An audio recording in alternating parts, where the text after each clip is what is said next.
नमस्कार, मैं अरुण स्वागत करता हूं आपका ब्लॉग एंड ज़ील में। पिछली वीडियोस में हमने प्रायद्वीपीय भारत को लेकर डिस्कशन किया था। उसमें आने वाली पहाड़ियों, अरावली पहाड़ी, मालवा पठार, विंध्यन पर्वत, सतपुड़ा की पहाड़ियां और दक्कन पठार, दक्कन ट्रैप को लेके दक्कन पठार के अंदर दंडकारण्य पठार का भी डिस्कशन हो चुका है। आज की वीडियो में हम छोटा नागपुर पठार और बचे हुए पठारों को, पहाड़ियों को देख लेते हैं, डिस्कस करते हैं। आइए स्टार्ट करते हैं। पहली हेडिंग आज की है छोटा नागपुर पठार के बारे में डिस्कस कर लेते हैं। छोटा नागपुर पठार, देखिए छोटा नागपुर पठार प्रायद्वीपीय भारत के उत्तर पूर्व की ओर, प्रायद्वीपीय भारत के उत्तर पूर्व की ओर छोटा नागपुर पठार छत्तीसगढ़ उड़ीसा और झारखंड में पाया जाता है। ठीक है, छत्तीसगढ़, उड़ीसा और झारखंड में छोटा नागपुर पठार पाया जाता है। छोटा नागपुर पठार के उत्तर पूर्व की ओर राजमहल की पहाड़ियां पाई जाती हैं। राजमहल की पहाड़ियां, ये जो रेड कलर का आप देख रहे हैं, ये राजमहल की पहाड़ियां हैं। राजमहल की पहाड़ियां, यही आगे चल के राजमहल की पहाड़ियों का ही भाग है। हमने कल डिस्कशन किया था पिछली वीडियो में, कुछ थोड़ी देर का, कि राजमहल की पहाड़ियों का ही भाग है शिलांग पठार में पाई जाने वाली पहाड़ियां गारो, खासी और जयंतिया, और असम में पाई जाने वाली दो पहाड़ियां रेंगमा और मिकिर। ध्यान रखेंगे, राजमहल की पहाड़ियों का ही भाग है मेघालय में पठार पे पाई जाने वाली, शिलांग पठार पे पाई जाने वाली पहाड़ियां मेघालय में गारो, खासी और जयंतिया।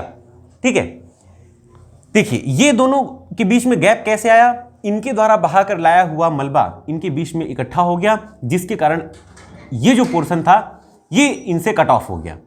ठीक है, ये एरिया अलग हो गया, ये एरिया अलग हो गया। रीजन बिहाइंड कि इसके द्वारा बहाकर लाया हुआ मलबा बीच में इकट्ठा हो गया। इनके बीच के गैप को राजमहल गारो यहाँ की शिलांग पठार की पहली पहाड़ी है गारो, दूसरी खासी, तीसरी जयंतिया, तो राजमहल गारो गैप भी बोलते हैं या मालदा गैप बोला जाता है इनके बीच के गैप को। क्लियर है, बीच के गैप को। अब देखिए छोटा नागपुर पठार के बीचों बीच से दामोदर नदी निकलती है और निकलकर गंगा की एक शाखा, ये गंगा नदी है, यहां से बहती हुई आ रही है गंगा नदी बंगाल की खाड़ी में गिरने से पहले बांग्लादेश में प्रवेश करती है। बांग्लादेश में प्रवेश करने से पहले कलकत्ता में दो ब्रांचेज में टूट जाती है, दो भागों में बढ़ जाती है। एक हुगली नदी जो कलकत्ता में पूरी बहती है, और दूसरी भागीरथी बन जाती है जो आगे जाके ब्रह्मपुत्र नदी से मिलती है बांग्लादेश में। ठीक है, बांग्लादेश में इंटर कर जाती है। तो ये जो हुगली नदी वाली शाखा है, ये वाली हुगली नदी की शाखा, इसी शाखा में ये दामोदर नदी, इस नदी का नाम है दामोदर नदी आकर यहां पे मिल जाती है, और यही शाखा जो है आगे बंगाल की खाड़ी में जाके गिर जाती है, बंगाल की खाड़ी में अपना मुहाना बनाती है हुगली नदी। अब देखिए दामोदर नदी अपनी भ्रंश घाटी में बहती है। दामोदर नदी ने ये जो छोटा नागपुर पठार है, छोटे नागपुर पठार को इस तरीके से कट किया है कि एक नाली टाइप का बन गया है, एक भ्रंश बन गया है। भ्रंश बोलते हैं जिसे कगार, भ्रंश बोलते हैं कगार को, जो वी आकार की घाटी होती है उससे थोड़ा सा गहरा हो जाता है।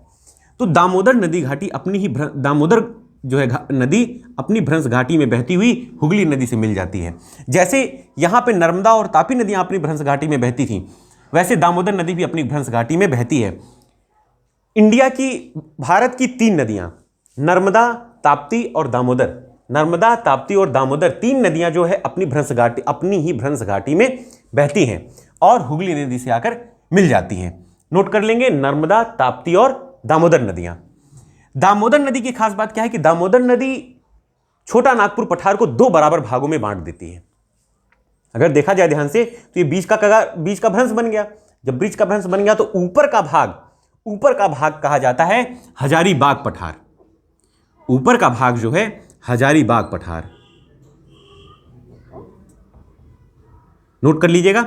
दो भागों, बराबर भागों में बांटती है दामोदर नदी, हजारीबाग पठार और दूसरा रांची पठार।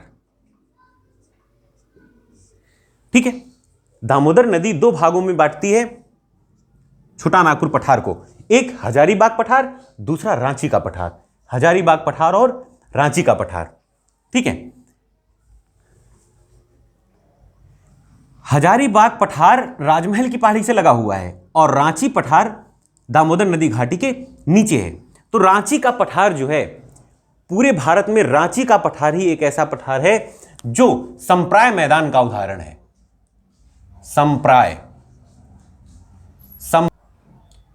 संप्राय मैदान का उदाहरण है कौन सा पठार? रांची का पठार। रांची पठार जो छोटा नागपुर पठार का भाग है, ये संप्राय मैदान होता क्या है? संप्राय मैदान होता है जिस पर एक भी पहाड़ियां ना हो, समतल सपाट मैदान हो। समतल सपाट मैदान, बिल्कुल प्लेन मैदान, उसे बोलते हैं संप्राय मैदान। तो ये रांची का पठार जो है, इस पर कोई भी पहाड़ पर्वत पठार कुछ भी नहीं है, ये है संप्राय मैदान का उदाहरण। अब ये राजमहल की पहाड़ियां हैं, राजमहल की पहाड़ियां ही यहां तक विकसित हुई हैं। तो राजमहल की पहाड़ियां और इसके बीच जो गैप आया है उसे बोलते हैं राजमहल गारो गैप। नोट करते जाइएगा, पूछा गया एग्जाम में, बोलते हैं इसे राजमहल गारो गैप। गारो गैप, क्लियर है? राजमहल गारो गैप। उसके आगे गारो खासी जयंतिया। गारो खासी जयंतिया जो पहाड़ियां हैं, ये छोटा नागपुर पठार, ये प्रायद्वीपीय भारत का ही हिस्सा है, प्रायद्वीपीय भारत का ही हिस्सा है। और इसे शिलांग पठार के अंदर आती हैं तीनों श्रेणियां। तो तीनों श्रेणियां जो आती हैं शिलांग पठार के अंदर, उनकी सबसे ऊंची चोटी का नाम क्या है? शिलांग पठार पे जो तीनों चोटियां पाई जाती हैं, उनकी सबसे ऊंची चोटी का नाम क्या है? नोक रेक। नोक रेक। यहां पे गारो में बनाया गया है, सबसे ऊंची चोटी का नाम है नोक रेक। और ये सबसे ऊंची चोटी जो शिलांग पठार की सबसे ऊंची चोटी है नोक रेक, ये गारो पहाड़ी पर है। गारो खासी जयंतिया 3 पहाड़ी हैं, गारो खासी पर पड़ता है नोक रेक जो शिलांग पठार की सबसे ऊंची चोटी है, नोक रेक। नोट कर लीजिएगा, एग्जाम में पूछा गया है कई बार। शिलांग पठार की सबसे ऊंची चोटी का नाम नोक रेक, गारो पहाड़ी की सबसे ऊंची चोटी का नाम नोक रेक। क्लियर है? राजमहल पहाड़ी की सबसे ऊंची चोटी का नाम, राजमहल पहाड़ी ही यहां तक विकसित हुई है। प्रायद्वीपीय भारत के पूर्व की सबसे ऊंची चोटी का नाम नोक रेक। क्लियर है? देखिए, अब छोटा नागपुर पठार के नीचे आते हैं तो यहां से एक महानदी निकलती है। महानदी भी, हाँ, छोटा नागपुर पठार से एक नदी और निकलती है छोटा नागपुर पठार से, जिसे बोलते हैं स्वर्ण रेखा नदी। स्वर्ण रेखा नदी और दामोदर नदी और स्वर्ण रेखा नदी, ये दोनों नदियां छोटा नागपुर पठार से निकलती हैं और बंगाल की खाड़ी में जाके गिर जाती हैं। दामोदर नदी हुगली नदी में मिलती है, हुगली नदी बंगाल की खाड़ी में जाके गिर जाती है। उसके नीचे महानदी है और महानदी के नीचे यहां पे मैंने बनाया था दंडकारण्य का पठार। दंडकारण्य का पठार, छोटा नागपुर पठार और दंडकारण्य के पठार के बीच में महानदी बेसिन है। महानदी बेसिन मतलब ये भी उठा हुआ भाग है, ये भी उठा हुआ भाग है, बीच में थालहेनुमा आकृति बन जाती है। थालहेनुमा आकृति, वाश बेसिन समझ रहे हैं? जैसे वाश बेसिन होती है घरों की, उसी टाइप की बेसिन नुमा आकृति होती है, जिसे वो थोड़ा सा थालहेनुमा पोर्शन है, उसे बोलते हैं wash basin. Wash basin type का, तो इसे बोलते हैं महानदी बेसिन। महानदी बेसिन जो है, महानदी बेसिन ये थोड़ा तली में गहरा पोर्शन है, इसलिए इसको बोला जाता है बेसिन। महानदी बेसिन सबसे समृद्ध है धान की खेती के लिए, चावल की खेती के लिए सबसे समृद्ध क्षेत्र है। और महानदी बेसिन कहां आता है? छत्तीसगढ़ में। छत्तीसगढ़ में पड़ता है महानदी बेसिन, छत्तीसगढ़ में पड़ता है, थोड़ा सा उड़ीसा में पड़ता है इसका पोर्शन, बट छत्तीसगढ़ में ज्यादा पोर्शन रहता है। इसीलिए तो छत्तीसगढ़ को धान का कटोरा भी बोला जाता है। छत्तीसगढ़ को धान का कटोरा बोला जाता है, क्यों? क्योंकि महानदी बेसिन थालीनुमा आकृति है, तो महानदी बेसिन में पानी का कभी कम नहीं होता लेवल, है ना। पानी का लेवल कम न होने की वजह से इस एरिया में धान की पैदावार बहुत ज्यादा होती है। धान की पैदावार इस एरिया में बहुत ज्यादा होती है, तो नोट कर लीजिएगा, धान का कटोरा किसे कहते हैं? छत्तीसगढ़ को धान का कटोरा कहा जाता है। कहां होता है सबसे ज्यादा धान की खेती? महानदी बेसिन में। ठीक है, दंडकारण्य पठार के उत्तर में और छोटा नागपुर पठार के दक्षिण में। ठीक है, अभी देखिए कुछ समझ और विकसित कर लेते हैं।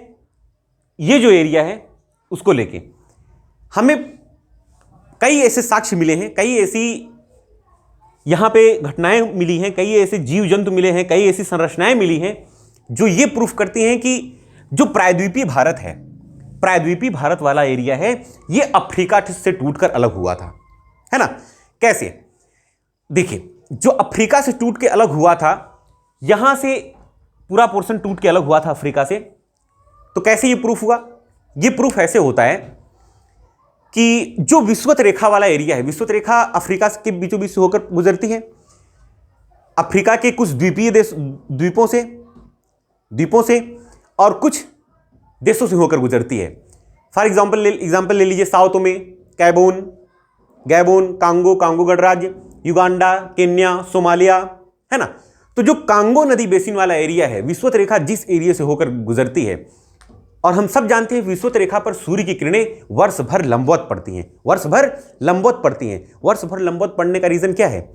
वर्ष भर इससे क्या होता क्या है? इसके रीजन से वर्ष भर लंबवत पड़ने की वजह से होता क्या है? वर्ष भर लंबवत पड़ने की वजह से जो आसपास के समुद्र हैं वो गर्म हो जाते हैं, जल्दी गर्म, समुद्र जो है जल्दी गर्म हो रहे हैं, देर से गर्म होते हैं, देर से ठंड होते हैं। तो जो गर्म लेयर हो जाती है वो हर टेम्परेचर पे वाष्पीकरण होता है उनका। समुद्र महासागरों का जो है हर टेम्परेचर पे वाष्पीकरण होता है। तो जो वाष्पीकरण होता है, वेपर निकलती हैं, वेपर निकल के ऊपर जाती हैं, कंडेंस होती हैं, कंडेंस होकर वर्षा के रूप में नीचे गिरती हैं। तो जो विषुवत रेखा के आसपास का क्षेत्र होता है वहां पर वर्षा वन पाए जाते हैं।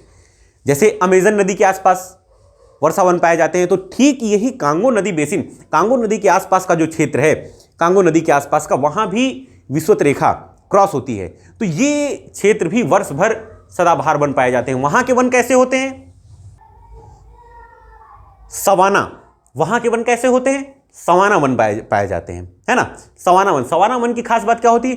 कटीले, कठोर, मुलायम नहीं, कटीले कठोर वन पाए जाते हैं। तो उन कटीले कठोर वनों में बब्बर शेर पाए जाते हैं, जो अफ्रीकी शेर बोला जाता है जिन्हें, है ना, अफ्रीकी शेर पाए जाते हैं। ये अफ्रीकी शेर, गर्दन पे बाल वाले शेर जो होते हैं ना, उन्हें बोलते हैं अफ्रीकी शेर। वो अफ्रीकी शेर सेम यहां भी पाए जाते हैं इस एरिया में।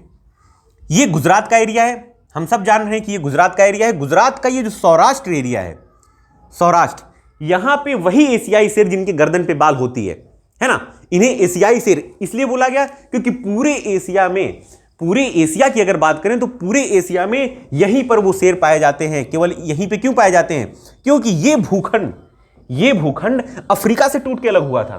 तो अफ्रीका में जिस एरिया पे जो शेर पाए जाते थे वो उसके साथ ट्रेवल करके कुछ जो इसका उत्तर पूर्व की ओर प्रवाह हुआ था प्रायद्वीपीय भारत का, सेम उसी टाइप से हुआ। तो ये जो भूखंड अफ्रीका से टूट कर अलग हुआ था, यहां पे वही प्रजातियां, शेरों की वही प्रजातियां जो अफ्रीका में पाई जाती हैं, वही प्रजातियां यहां पे भी इन पहाड़ियों पर पाई गई सौराष्ट्र में। ठीक है, ये एरिया कहा जाता है, देखिए यहां खंबात की खाड़ी, ये खंबात की खाड़ी है, ये कच्छ की खाड़ी, कच्छ की खाड़ी ये वाला एरिया है, ये खंबात की खाड़ी। तो कच्छ की खाड़ी और खंबात की खाड़ी के बीच में ये वाला एरिया कच्छ कहा जाता है। यहीं पे है कच्छ का दल, कच्छ का रण जिसे बोलते हैं, कच्छ का रण, कच्छ का रण। इसमें माही नदी आके विलीन हो जाती है ना, लूनी नदी, है ना। तो यही कच्छ का रण है, कच्छ का रण। और ये कहा जाता है एरिया सौराष्ट्र का। इस एरिया को क्या बोलते हैं? सौराष्ट्र। गुजरात का ये एरिया है जिसे सौराष्ट्र का, इस एरिया को क्या बोला जाता है? सौराष्ट्र। गुजरात का ये सौराष्ट्र वाला एरिया है, सौराष्ट्र वाला एरिया। सौराष्ट्र वाले एरिया में क्या है कि 3 पहाड़ियां पाई जाती हैं, बड़ी ही फेमस पहाड़ियां हैं 3 पहाड़ियां। कई बार एग्जाम में पूछा गया है इन पहाड़ियों को।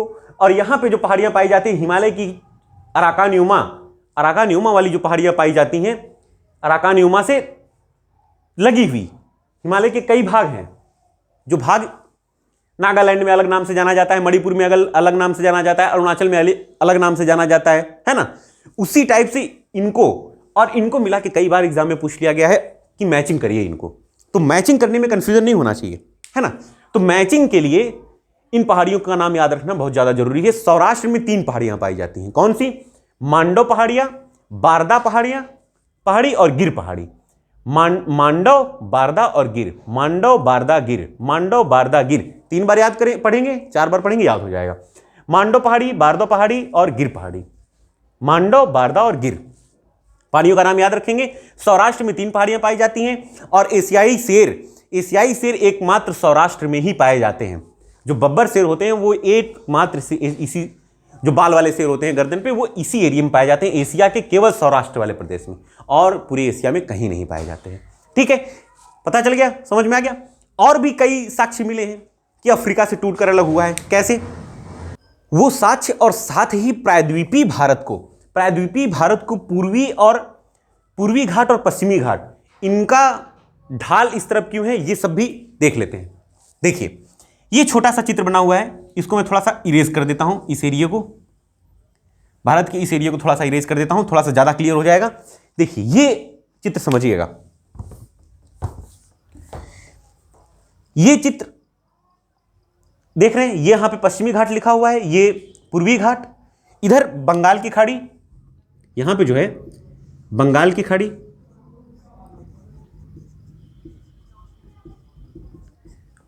और ये अरब सागर।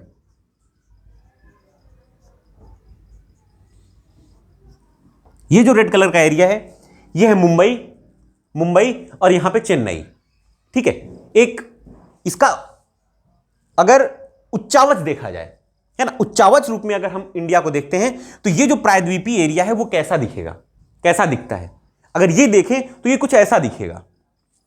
पश्चिमी घाट की ऊंचाई थोड़ी ज्यादा है, ये अरब सागर है, अरब सागर, पश्चिमी घाट की ऊंचाई थोड़ी ज्यादा है।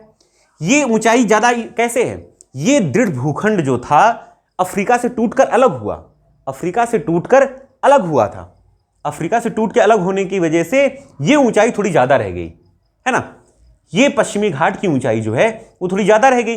और ध्यान से देखिए, जैसे जैसे हम पूर्व की ओर जाते हैं, पूर्वी घाट की ओर, तो इसका ढलान पूर्वी घाट की ओर हो जाता है। पश्चिमी घाट से जब हम पूर्व की ओर जाते हैं तो इसका ढलान पूर्वी घाट की ओर हो जाता है। और उसके बाद ये चेन्नई और बंगाल की खाड़ी, इसका ढलान मतलब कि प्रायद्वीपीय भारत का ढलान इस टाइप से है, इधर की ओर। प्रायद्वीपीय भारत का ढलान इधर की ओर है, इसीलिए तो जो पश्चिमी घाट से निकलने वाली नदियां हैं, महानदी छोड़ दीजिए, महानदी भी उधरी जा रही है ना, महानदी का भी डायरेक्शन यही है, स्वर्ण रेखा का भी डायरेक्शन यही है। यहां से अगर देखा जाए कि पश्चिमी घाट से निकलने वाली पर्वत नदियां कौन सी हैं? गोदावरी, ये गोदावरी नदी हो गई, है ना, ये गोदावरी नदी, ये कृष्णा, ये कावेरी। यही रीजन है कि पश्चिमी घाट की ऊंचाई थोड़ी ज्यादा है, तो पश्चिमी घाट से जो भी नदियां निकलती हैं, जो भी नदियां निकल रही हैं, वो पूर्वी घाट को काटती हुई बंगाल की खाड़ी में जाके गिर जाती हैं। तभी तो गोदावरी, कृष्णा और कावेरी, ये नदियां, गोदावरी, कृष्णा और कावेरी, ये नदियां, जो तीनों नदियां पश्चिमी घाट से निकल रही हैं, पूर्व की ओर प्रवाहित हो रही हैं। तो पूर्व की ओर प्रवाहित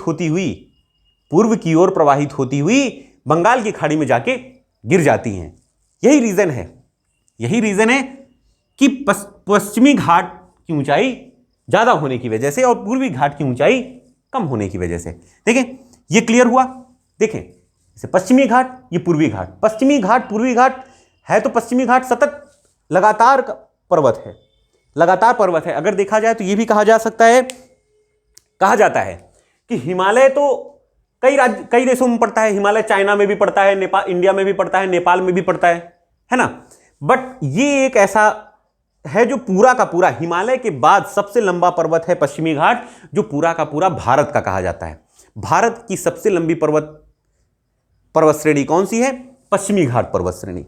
भारत में जो पूरी की पूरी भारत में पाई जाती है, भारत में पाई जाने वाली सबसे लंबी पर्वत श्रेणी कौन सी है? पश्चिमी घाट पर्वत। और सॉरी, पूर्वी घाट, पश्चिमी घाट से कई नदियां निकलती हैं जो पूर्वी घाट को कट करती हैं।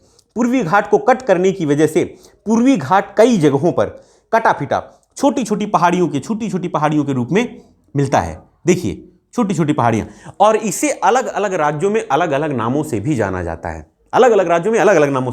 है, ठीक है, ये क्लियर हुआ। अरब सागर, यहां पे चेन्नई। देखिए, इसकी ऊंचाई वास्तव में ज्यादा है, और इसके बीच का जो समतल एरिया है, ये जो समतल सपाट मैदान आप देख रहे हैं, मुंबई यहां पे बसा है एकदम किनारे पर, उसके बाद तो अरब सागर स्टार्ट हो जाता है। ये जो समतल सपाट मैदान, ये कैसे बना कि यहां से जो निकलने वाली नदियां थीं, यहां से जो निकलने वाली नदियां थी, कुछ नदियों का प्रवाह तो उधर हुआ, लेकिन जो कुछ यहीं से निकल के यहां पे ले ली, तो नदियों द्वारा लाया हुआ मलबा यहां पे इकट्ठा हो गया और इसी मलबे पे मुंबई हमारी बस गई है। ठीक है, और इधर से नदियों द्वारा लाया हुआ मलबा पूर्वी घाट को काट के यहां पे बना। तो यही मेन भूखंड है जो इंडिया का यहां पे है। ये जो एरिया है, यही वो एरिया है, ये वाला। ठीक है, समतल मैदान वाला, है ना। ये चित्र क्लियर हुआ। ये चित्र क्लियर होना इसलिए जरूरी था क्योंकि इस चित्र को, ये मैप अगर क्लियर हो गया तो हमारे दिमाग में एक कॉन्सेप्ट बनता है, और हम लिख भी पाते हैं कि जो प्रायद्वीपीय भारत है, प्रायद्वीपीय भारत वो पश्चिम की ओर थोड़ा ऊंचा है और पूर्व की ओर थोड़ा सा नीचा है। तथ्य दे दीजिए कई कि पश्चिमी घाट से निकलने वाली कई नदियां, उदाहरण के लिए गोदावरी, कृष्णा, कावेरी और इनकी सहायक नदियां भी पूर्वी घाट की ओर ही गिरती हैं, पूर्वी घाट की तरफ ही अपना मुहाना बनाती हैं। यही रीजन है कि प्रायद्वीपीय भारत का ढाल पश्चिम से पूर्व की ओर है और उत्तर की ओर प्रायद्वीपीय भारत का ढाल उत्तर की ओर है। यह कैसे प्रूफ हुआ? ये जो मालवा पठार से निकलने वाली नदियां हैं, मालवा पठार से निकलने वाली नदियां, चंबल, काली सिंध, बेतवा, ये सारी नदियां जो यमुना नदी में मिल रही हैं, और अमरकंटक पर्वत से जो यहाँ सतपुड़ा की पहाड़ियां थी, राजपीपला, महादेव और मैकाल पर्वत की सबसे ऊंची चोटी जो अमरकंटक है, अमरकंटक से दो नदियां निकलती हैं, नर्मदा और सोन। एक नदी तो अपनी भ्रंश घाटी में बह के खंबात की खाड़ी में चली गई, दूसरी जो सोन नदी थी वो ऊपर की ओर प्रवाहित हुई, गंगा नदी में जाके मिल गई, है ना। तो ये प्रायद्वीपीय भारत जो है, उत्तर का ढाल उत्तर की ओर, पूर्व का ढाल पूर्व की ओर, पश्चिम से पूर्व की ओर ढाल बना हुआ है। क्लियर है? यहीं पे आज का वीडियो खत्म करते हैं। आशा करता हूं आपको बहुत कुछ जानने को मिला होगा। बने रहिए हमारे साथ। अगले वीडियो में हम डिस्कस कर लेंगे पश्चिमी घाट और पूर्वी घाट। ज़्यादा वीडियो को लंबा करने से इंटरेस्ट कम हो जाता है, इसलिए वीडियो को यहीं खत्म करते हैं। बने रहिए हमारे साथ, तब तक के लिए नमस्कार।